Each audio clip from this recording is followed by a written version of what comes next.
updated listahan para sa 1,000 pesos social pension? Sino ang kasali? Ayon sa balita ng philippinesstar.com, Senator Bongo hinikayat na i-update ang listahan ng indigent senior citizen. Atin pong pakinggan ang news clip tungkol dito.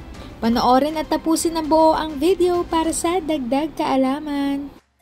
Bago tayo magpatuloy, huwag kalimutang mag-subscribe sa aking channel.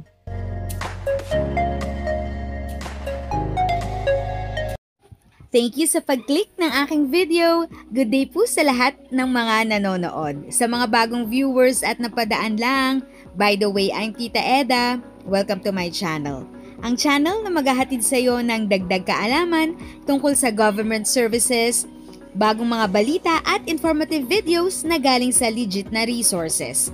Mag-subscribe na para updated ka. Hinikayat ni Senator Bongo ang Department of Social Welfare and Development o DSWD na i-update ang kanilang listahan ng mga mahihirap na senior citizen para masiguro ang tamang implementasyon ng batas na nagtataas sa kanilang social pension. Ayon kay Go, layo ng Republic Act No. 11916 na itaas ang pensyon ng mahihirap na senior citizen mula 500 hanggang 1,000 pesos. Ang pag-amyenda umano sa naturang batas ay isang hakbang para masiguro na maganda ang kalidad ng buhay ng mga senior citizen kaya kailangan nila na mabigyan ng karampatang suporta.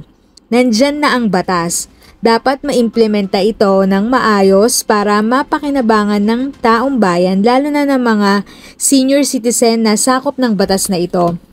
Ibigay dapat ang nararapat sa kanila at huwag patagalin pa, ayon kay Senator Bongo. Iginiit pa ng senador na sa ilalim ng batas ay may mandato ang DSWD na inilipat na sa National Council and Development NCSC na kada taon ay i-update at i-validate ang mga benepisyaryo ng listahan sa tulong na rin ng Philippine Statistics Authority o PSA at mga lokal na pamahalaan. Sa palagay ng senador, dapat na agad i-update ang listahan ng mga benepisyaryo dahil maaring dumami na ang bilang ng mga indigent senior citizen sa mga nakalipas na panahon. If sa tingin mo, natulungan ka ng video ko na ito, nakasave ka sa oras mo, you can click yung thanks button at any amount ay malaking help sa pag-grow ng channel ko. Yan lang po muna ang aking update. Sana ay nakatulong na dagdag kaalaman ang aking shinare today. Ang goal ng aking channel ay mag-create ng awareness. Kung ganitong mga topic ang gusto mo, panoorin mo ang mga videos ko na ito.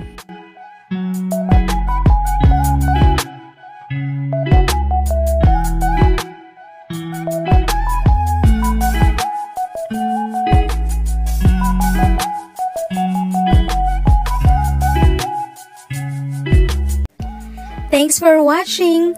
Kung may kapamilya, kaibigan o kakilala sa tingin mo ay magiging interesado sa video, please share or tag sila sa comment section.